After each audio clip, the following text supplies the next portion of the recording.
start hearing myself and I'm like, oh, this is live now. Okay, got it.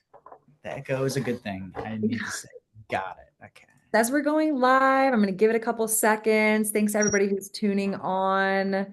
Okay, cool. To our YouTube channel. Y'all are the real MVPs showing up to the actual live.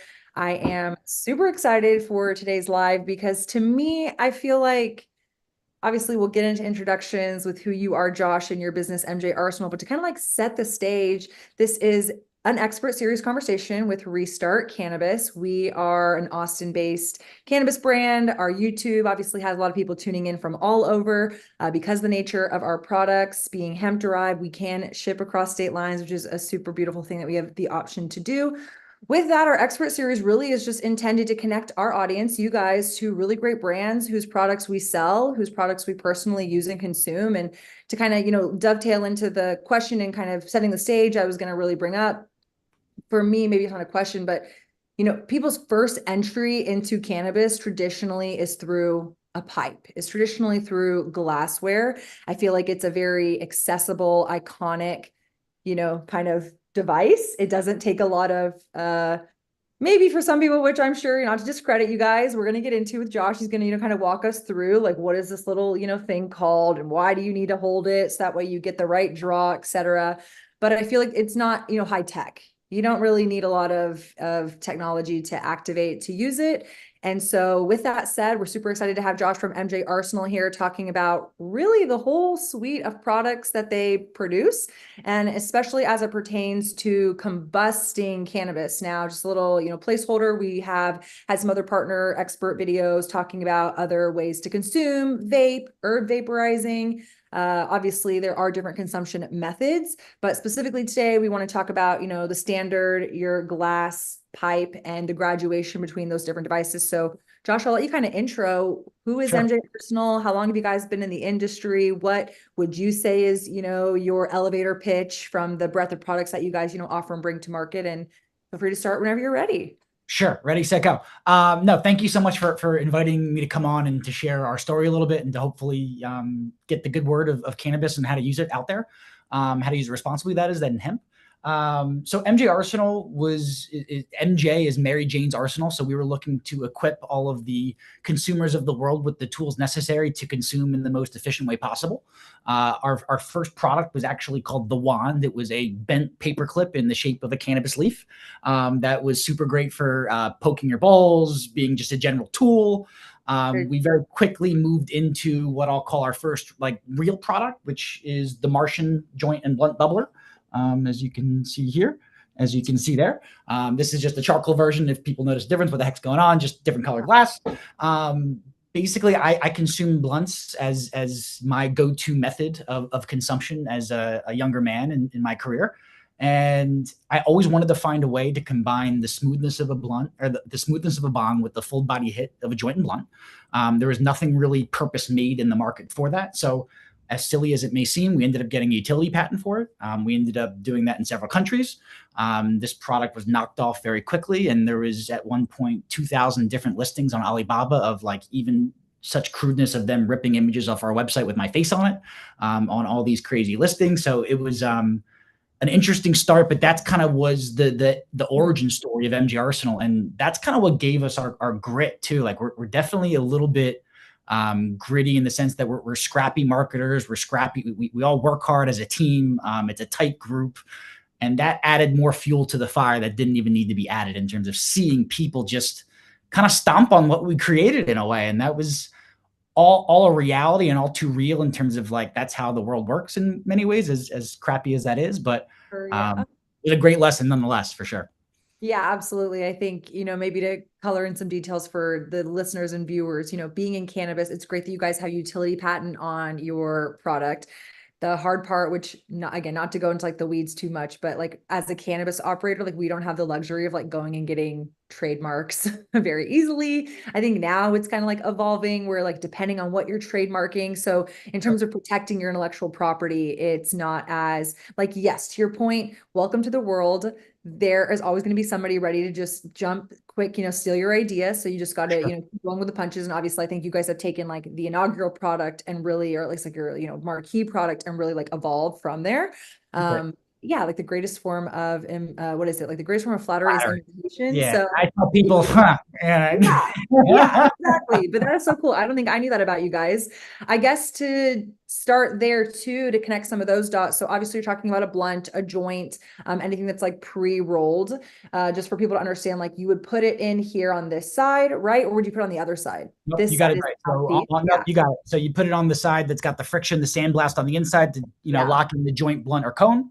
Yeah. You've got your carb hole, which is the carburation hole, as you hinted at earlier, which helps you fill the chamber. You move the Oh, hole. right here. Yep, you remove the finger, clears the chamber. So it allows you to hold it like you would a normal joint and blunt, which is kind of Okay, like cool. a naturalistic hand position, if you will. Yeah. And then nothing really changes other than a smoother and bigger rip. Yeah, so that's where I want to really like zero in for the people who are tuning in, because I can imagine that that concept, and I'll, kind of back up a little bit. I remember being in our retail a couple months ago, and we had this couple that came in and she was like, it's so harsh when I smoke the joint, and insert also like using just a pipe. So like, yes, there are products out there that are not going to filter through water, but I think again, like jumping ahead, but starting here, like the graduation, this to me is like the marrying of those two ideas of something that is a little bit more harsh. So again, for you guys watching and paying attention, if you are consuming cannabis flower and you are feeling a harsh effect, part of that is because you are combusting a plant, and there are, I don't know the technical term. Maybe you do, maybe not, right? But like, No, I mean, I think you're doing great, and you're yeah, you're at a gonna very high feel a little bit temperature. of, yeah, irritate, exactly, the temperature, the fire. You're getting a little bit of that kickback, and so it is common in our industry to, I like using the word graduate. It's like, oh, I'm using a pipe piece. Now I'm going to graduate to a water piece, a water pipe, a water bong. And there's obviously different layers. I think getting into some of that, like percolators, like I don't fully understand some of those words sometimes. So I'm sure you can tap in and we can answer that when we get to that point. But this to me is like the merriment of, okay, I'm taking something that is traditionally just like flour and I'm going to mix it with water. And so I want to kind of lean back on you. Why is that? Why does that change the effect and cause it to not be as harsh? Yeah, I mean, in the most general sense, as you perfectly alluded, whether it's air paths that create, whether it's distance or time between the ember and to when it gets to your mouth slash lungs, you can do that in a couple different ways. Like I said, there used to be a product called like the Genius Pipe, if I remember, that basically had an internal cavity or cavern or airflow, I should say, that was just a zigzag that would just go that in this standard like rectangular shape.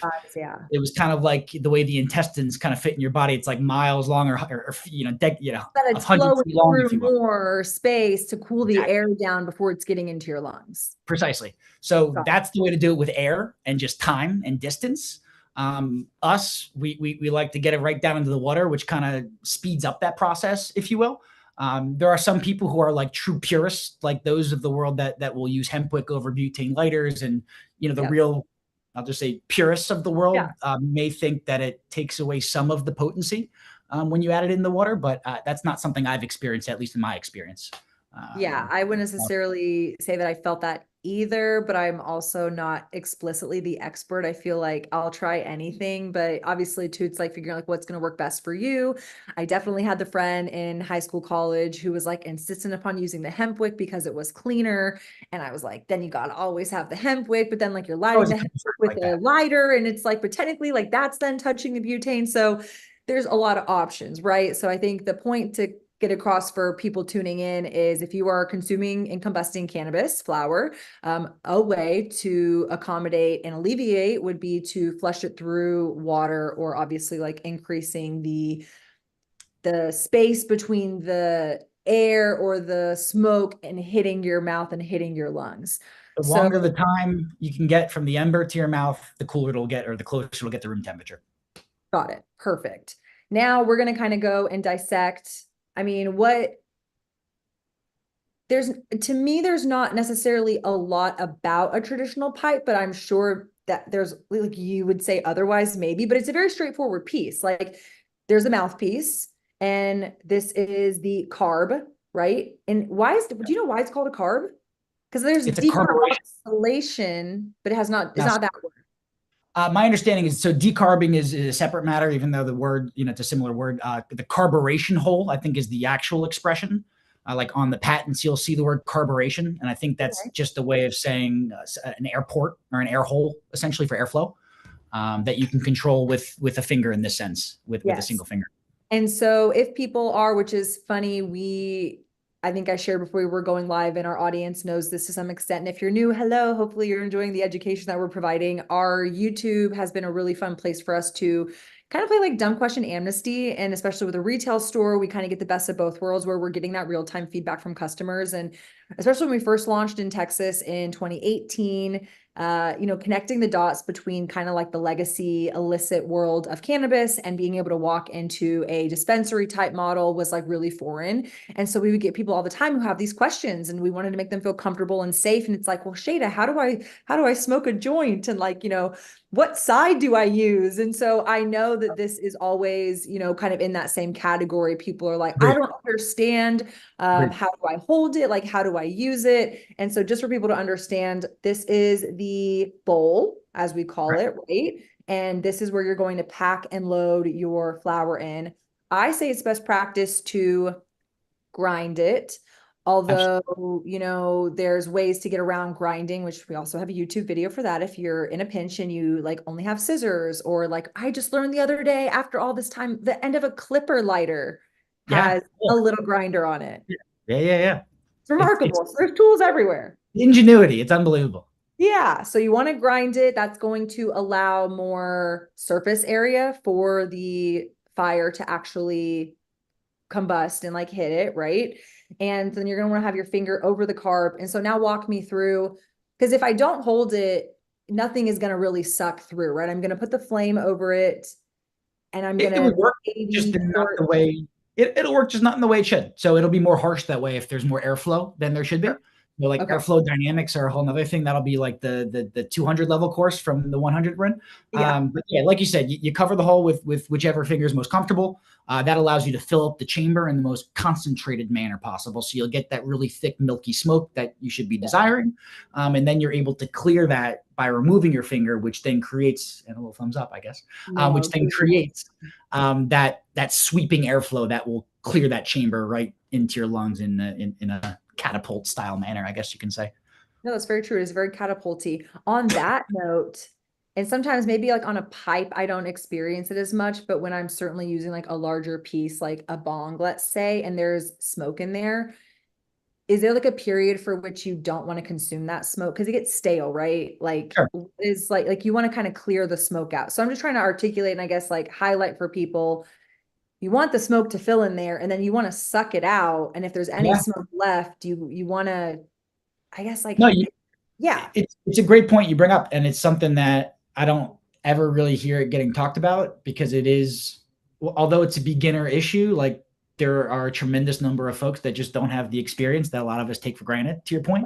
right. So yeah, I mean, I think as a general rule of thumb, the fresher the smoke, the better. And like if it's in there for more than, a minute, you probably just want to clear it out. It'll just be more enjoyable that way. You're not going to hurt yourself. It's not, if anything, it'll just become less potent, perhaps, just as it Sure. comes in more contact with air.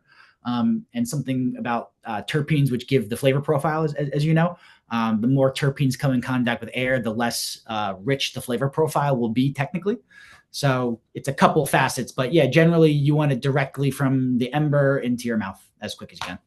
Yes. And then on that too, are there any kind of, best practices from your perspective with these types of devices in terms of, like, I know anecdotally, I don't recommend leaving, like if you take one hit, let's say, and then you have some bud left over in the pipe, maybe it's good, for the duration of like the next couple hours, but like if you're Sure. leaving that bud in there, it's like you want to kind of only pack, in my opinion, as much as you're going to consume. Obviously, if you're a first timer, you don't really know like how much to pack a bowl, For sure. but maybe that's a good question too. Is there such a thing as too big of a bowl to pack? I, I'm going to get into a personal answer. This is a non-official MG That's Arsenal good. response.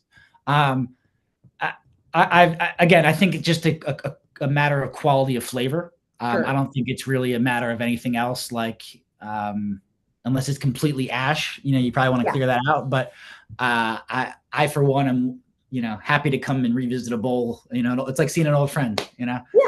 Yeah, of course. No, I'm like never gonna not unless it is completely ash. But I think that there's like just again, it's kind of to the point of people maybe are not as familiar and we take those actions for granted of how do we load, how do we, use the carb, how do we suck the air out. And so like those little finessing details can really make your experience with these devices more enjoyable and obviously kind of open up a door for, kind of the graduation. So now to kind of move on, we've obviously been talking about water a little bit, but this would be what category? This is a bubbler. Yep. So this is bubblers now.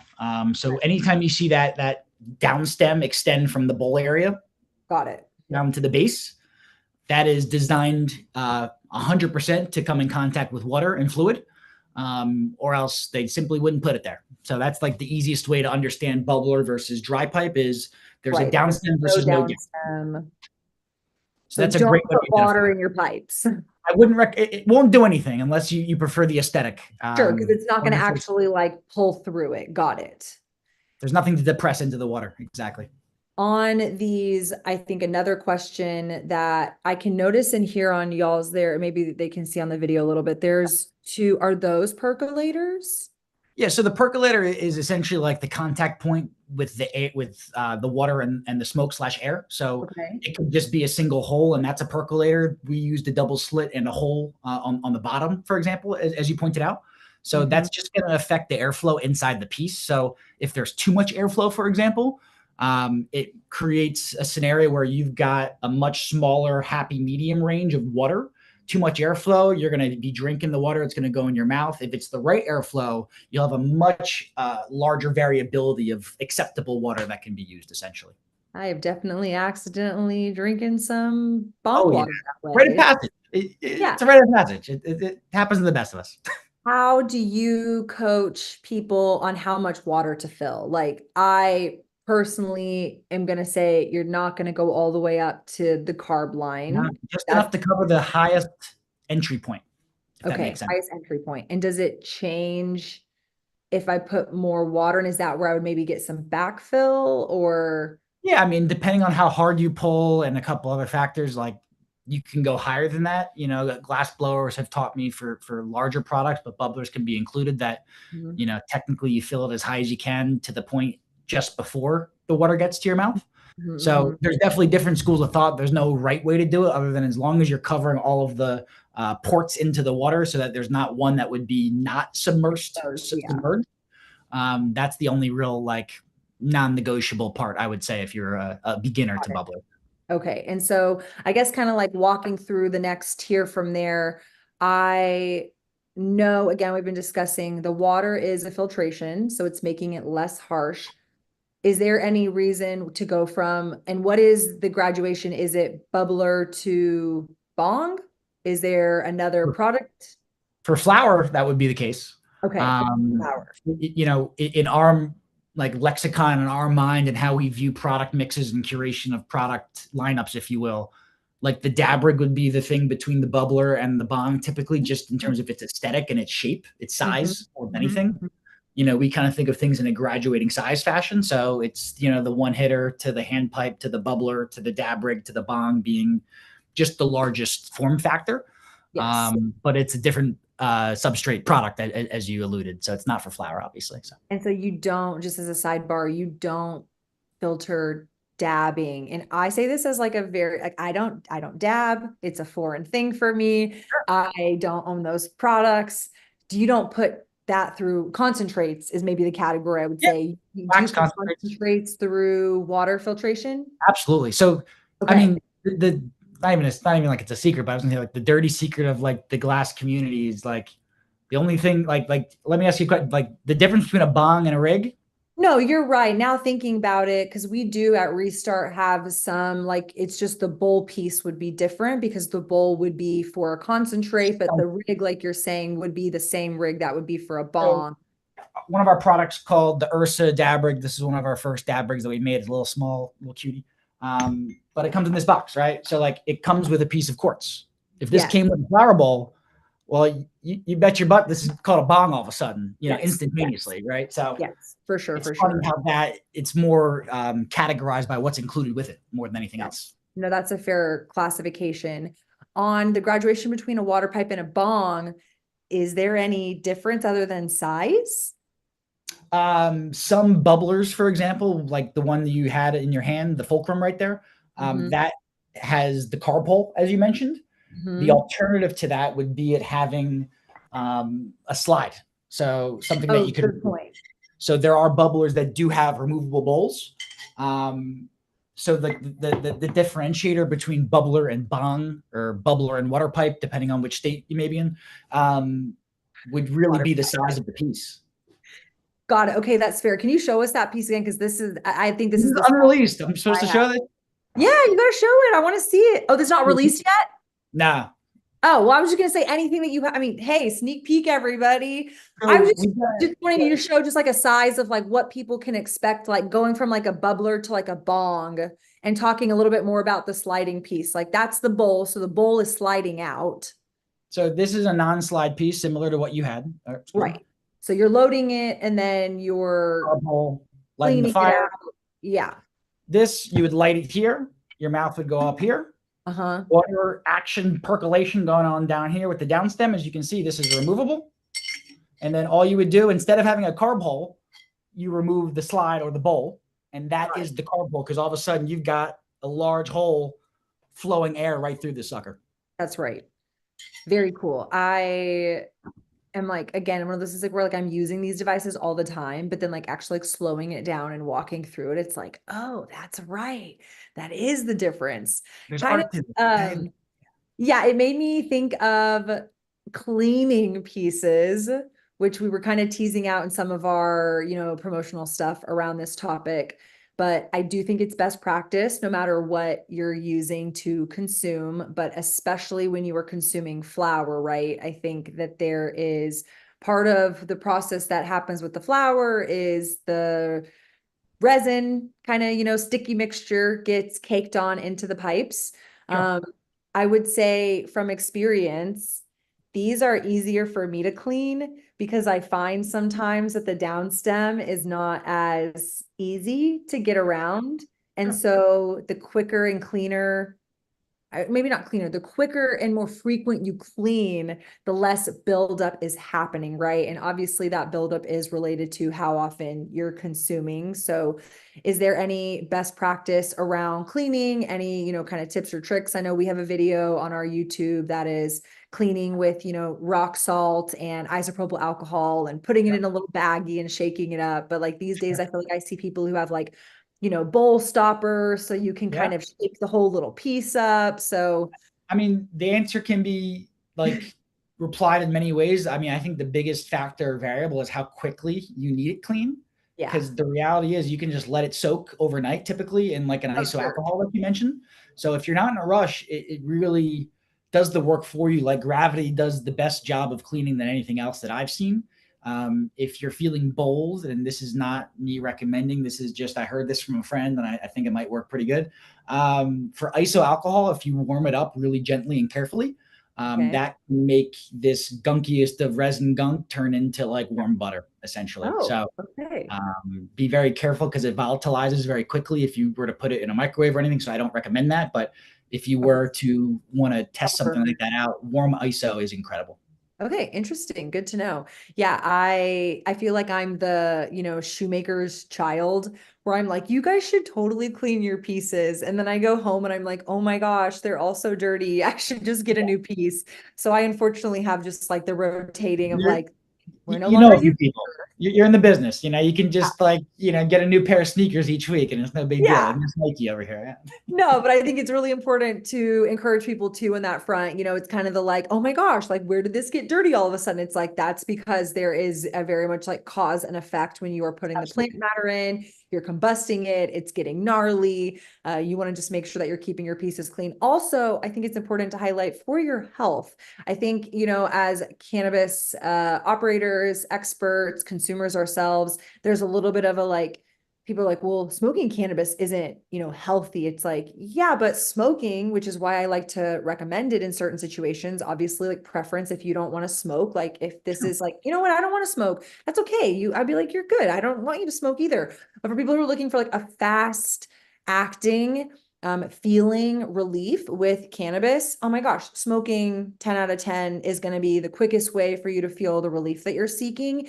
And I do recommend, um, pushing it through some water. I was gonna, kind of like long pause for a second because I'm like, man, how old am I and how long have I been smoking? Like, I don't know what scenario is like, yeah, just go straight for like combusting your lungs. But obviously there's different preferences and seasons and times of life. But for me and my, 33 years of life, my lungs can't handle straight flame, even smoking pre-rolls. So that's why I love y'all's little Martian, because like it's really important to filter it through so it has some of that protection as you're inhaling that harsh smoke.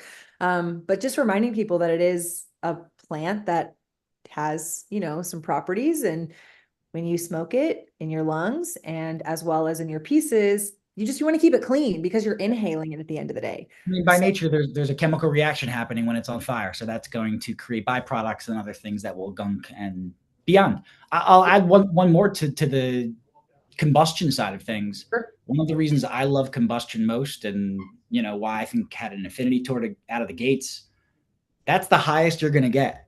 With Mhm. edibles, it can be this ride that people Right. aren't sure if they're high. They finally get high 3 hours later and not sure how long it's going to take. When you smoke and combust, you're at the mountaintop and it's only going to get back to normal from there. So I always appreciated that part of combustion too. No, that's a really great point. I think that is something that we are, again, navigating with our customers. Obviously, people have different preferences, and some people are like, I want to feel it now. And I'm like, well, then you should try smoking. And then, depending on their preferences, there's obviously like we're talking about concentrates or herb vaping. Like, there's different ways to get the flower into your body, even just using concentrate vapes as a category in and of itself. But yes, edibles is fun until it's not fun. And I think everybody has had an edible story where they overconsumed. And so our job, hopefully, is to guide our audience and our customers to ward off those experiences. But maybe it's a little bit of a rite of passage. I mean, I just tell people just lay down, sleep, make sure you got some good food Yeah, I around you. mean, Yes. there's nothing wrong, nothing bad's gonna happen. It's just you may feel like not great for a while. That's all. Yeah, but smoking, you definitely feel it faster and it fades faster is kind of the way that we communicate about it. Absolutely. Yep. Going a little bit to the, just like material, because I'm, again, kind of dumb question amnesty. It's like, I know that it's glass. You obviously couldn't smoke out of plastic, it would melt. So it's kind of like standard that this is glass. Is there You'd be surprised. anything?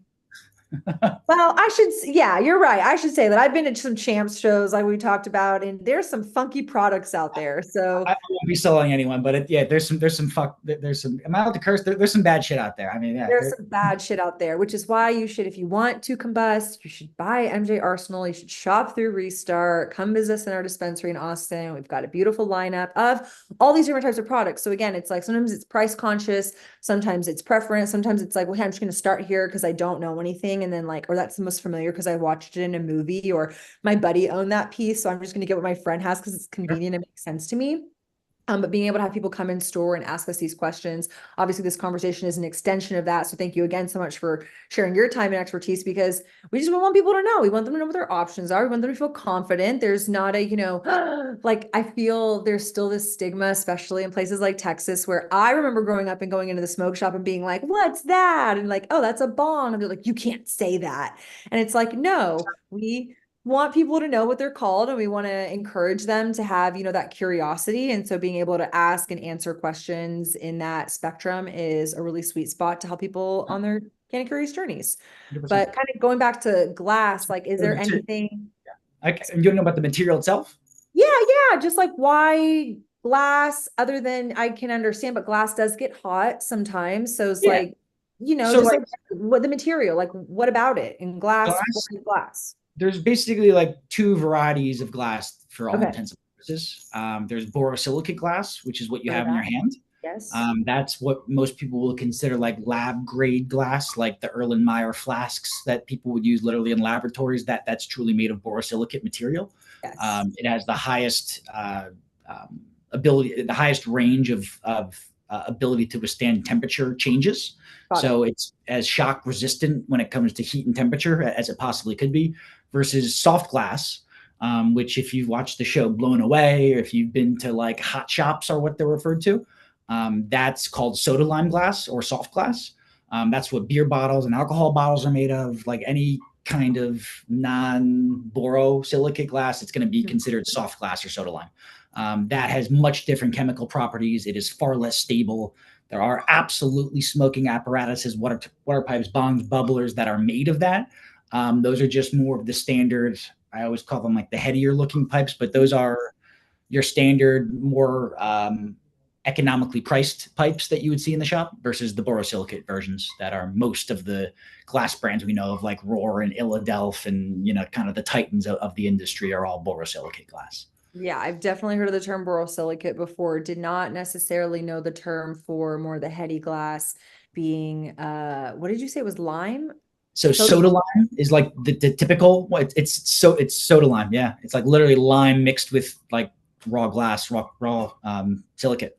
Okay, that's crazy. So, yeah, obviously those products exist. There's a lot of range in the market. I would say borosilicate, just from your explanation, it sounds like it's a more sturdy piece. Not that like if you dropped this, it wouldn't break, right? Like Yeah, potentially. it's glass after all. Absolutely. It does break, especially there, like where the black mouthpiece would connect to the clear body. Yeah. Any connection point is going to be your most fragile area of any Sure. glass item. If you look very closely and you see bubbles in areas that there are like connection points, like here, which you Uh-huh. don't see in MG Arsenal glass, Uh-huh. bubbles mean impurities. Bubbles mean that there are potential fractures and imperfections in the glass. So they'll have a higher incidence of cracking and breaking, and the inadvertent knocks and nicks and dings that your pieces and household objects always get. So it's a mixture of craftsmanship, because these are all handmade, and the raw material, back to the main point. Oh, dang. Okay. So these are all handmade. Absolute, every single piece, every connection point. Yeah, there's nothing machine made about any of this glass, which is a huge misconception that people have. They think there's just some machine that spits out these like injection Punching it molded, out. like it's plastic. It's not. Yeah. Far from it. Okay, on that note, are these shapes anything functional, or is this more just y'all's design aesthetic, like the slanted, Great question. A lot of these shapes, I like the slanted one that we call the fulcrum. That's what I'll call a classic shape in the zeitgeist of glass. Mhm. That's not something that we invented. We defined the pitch in terms of how narrow it gets and how quickly in the main body, and that's going to affect the airflow and how the bubbles stack. Would be the expression, how the bubbles interact with the space in which they have to move, essentially. So we get to kind of fine tune our airflow, which, I kind of, one of the notes I had written down is, in terms of the aesthetic of our product, like the form follows the function. So we focus on the function that you need to get to have a good experience, to the earlier questions. And then we find a really cool aesthetic, or we do our best to match what's required or dictated by the function.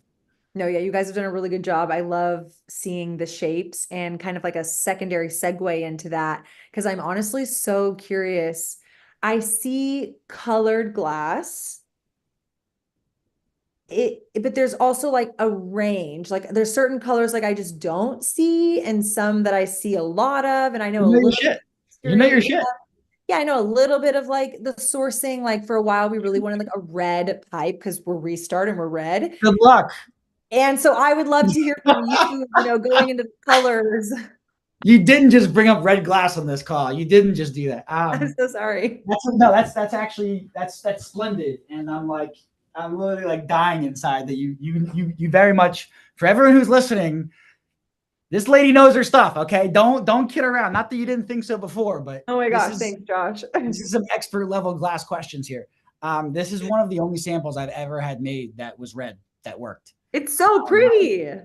I know. And it's also the national color of China, which is where most of this glass is made. So it's Yes. this whole conundrum that the most popular color in the country where most of the glass is made is not possible. So yes, let me answer your question. So That's red so glass is one of these weird things you find that they're the raw material. So the foundries that make the raw tubing, there's Mhm. only one main one in all of China. That's not really a secret, but I mean that's like Yeah. open knowledge. It's the same thing with vape. I mean, not vape. It's this what kind of vape, but I was gonna say the same thing with rolling papers. Everybody who's like, my rolling paper is different. I'm like, it's all the same. Not all the same shit. Sorry. Yeah. Sorry. Yeah, there's like 3 places in the world that make that. So they don't make the raw material they've tried to make with red is not consistent such that you can make something at scale. So we've had them make, and them being like our amazing team. They've made, I got 2 samples of this. This was for Tokyo Smoke. I think rest in peace to Tokyo Smoke from back in the day. I don't know if they're still around or not. This was going to be their logo that they were going to introduce at all their shops. This was their bubbler Wow. that was going to be their thing. I had to tell them no because we couldn't confidently make it at scale. But you can see purple like lilac. I see pink. I almost said red. I see pink. I see amber. Can Yep. you not like why do those colors exist, but red is so finicky if So they each color demands a different set of chemical properties. That's sure. just it's like a recipe for a dish that you make at home, right? Red So is just no well, go. red's gonna have like so much sugar or so much silica or so much of whatever ingredient that it becomes unstable is the issue Sure. that it typically finds. And the other half of it is they clearly don't like the demand isn't there. Like there's been enough years and time that people have been accustomed to not getting red that I think it's this like self-feeding prophecy or cycle that they just don't make red now. Yeah. Okay. America, different story. American glass, North Star, like some of like the OG American amazing quality glass, you can find in red. Mhm. It just if you make products at scale at the price point that MG Arsenal's customers Yeah. demand, Yeah. it's impossible. Yeah, no, I think the last time I saw some red pieces was very similar, like what you're saying. It was more like independent, single glass blower. It was like 100%. at a champs, and it And was just like a it's table of cool. like, yeah, but they're cool. But like you said, it was not, which is why we love y'all's pieces. They're consistent, Well, it needs to and be. That yeah, at scale, that's how yeah, you make a brand, right? People want to know yeah. what the hell to expect. So Yeah, exactly. So yeah. that was always a just like question mark of like, why don't I ever see certain color? So I'm glad that you were able to answer that for us. But If you look on your own, for those of you at home or in your time, like if you go to mgarsenal.com and look at the Pioneer handpipe, if I share, I don't know if this is interesting. I can share the screen if that works or not. I don't know.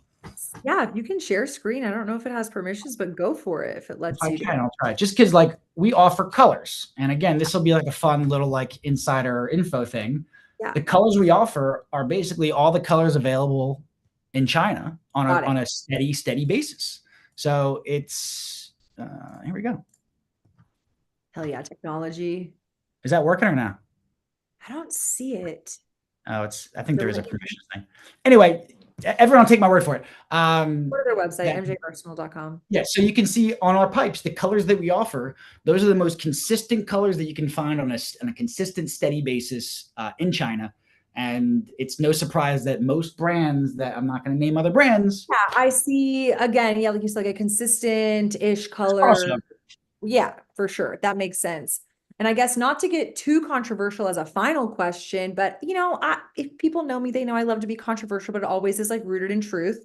Um, there's a lot of flack for products, obviously in China, especially like from a glass perspective. I think there's a little bit of a divide of like, oh, it should be American made. And it's just like to your point, to kind of answer it for you, the sourcing of the glass is literally made in China. And so there is that the that's industry is there. like how much time you got. Like this is a topic that we've dealt with for a long time. And like Yeah.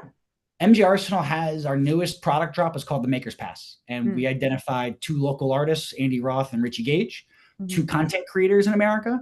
And Cool. we co-developed the product with them and we assigned a 10% royalty to that product. Every time we sell that product to our wholesale customers of thousands of stores or on our e-commerce platform, they get a cut every single time.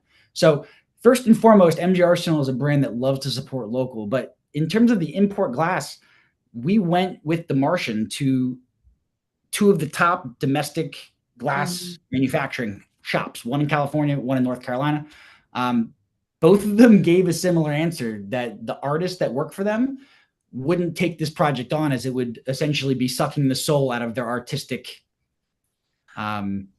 Yeah, I palette. get, yeah. So certain products at scale simply aren't interesting projects for those that make the products in America. And that's like a weird thing for people to understand, but that's the reality. In addition, I go to China 70 days a year. I'm in China. Other than the COVID years, like I've been 3 times this year. I couldn't be more close with our manufacturing partner. They're like family. I stayed at their home. So it's like anything that people like to throw at us, I love to engage directly because it is such a different experience that I've been able to have. Yeah. And we get to share that with the world by way of MJ Arsenal. Yeah, no, it's very beautiful. I appreciate you taking that question and obviously just like answering it truthfully, but Yeah, to the it is point what of, it is. yeah, I used to have a cannabis podcast called To Be Blunt, and that was like my favorite thing. It's like, I just want to be honest. Like, I think people should understand these things, which is why, we're collectively kind of sharing some of the like secrets out. There's only, 3 manufacturers of papers. So as a marketer, as a branding person, it's may the best brand win, right? But to the consumer who's trying to, justify this, that, or the other, there is a lot of industry already established and built.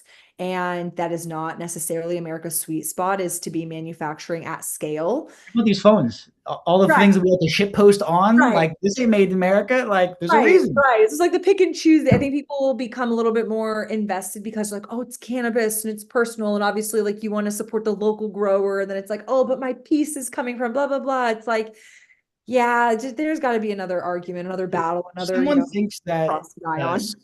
I couldn't agree more. If someone thinks a $60 rig is going to compete with something that's worth $1,000 or $500, that's not how product demographics work or customers work. Like that is not the same customer. My favorite example is Andy Warhol.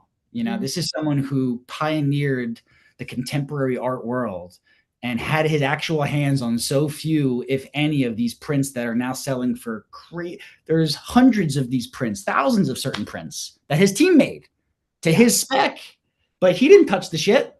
Yeah. But it's Andy Warhol. Yeah. But of course, but it's made by a certain that's just the brand like Nike in my mind. Yeah, it's the brand. Yeah, the brand is then like leveraged. Brand is Andy. Yeah.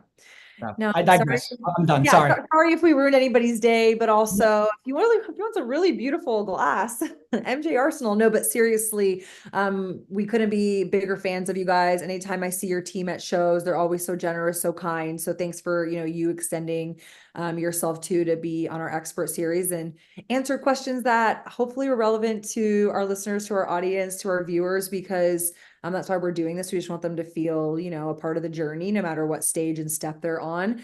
But we will have another expert series next week. So stay tuned for that. But thank you again, Josh, and everybody check out MJ Arsenal, and we'll have some more content going through our YouTube and our Instagram. So hope you guys will enjoy it. But thanks again for